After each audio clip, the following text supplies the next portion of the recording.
তুমি জানো দিদি, এই ব্যাগটা আমার বাবা বানিয়ে দিয়েছে। সুন্দর না দিদি? খুব সুন্দর হয়েছে। দাঁড়াও দিদি, আমি এটা রেখে আসছি। আপনি সেদিনকে এসেছিলেন না, আপনার ব্যাগটা দেখে ওর খুব পছন্দ হয়েছিল।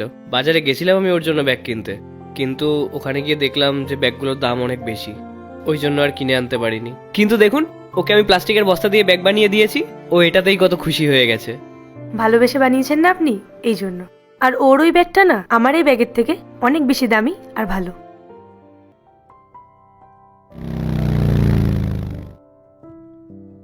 রাহুল, আপনার নাম? হ্যাঁ, কি হয়েছে? আপনার নামে পার্সেল আছে। আমার? হ্যাঁ, এ নিন। কত হয়েছে? টাকা দেওয়া আছে। দাদা, তুমি ভুল অ্যাড্রেসে পার্সেলটা নিয়ে এসেছো, আমি এটা অর্ডার করিনি। হ্যাঁ জানি আমি, এটা আপনার না, এটা আপনার মেয়ের জন্য।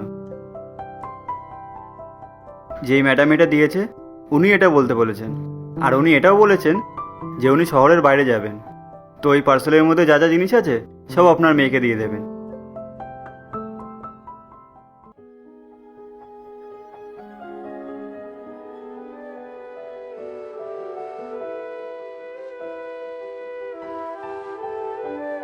বাবা, এই ব্যাগটা আমার জন্য। থ্যাংক ইউ বাবা, তুমি দুনিয়ার সব থেকে ভালো বাবা।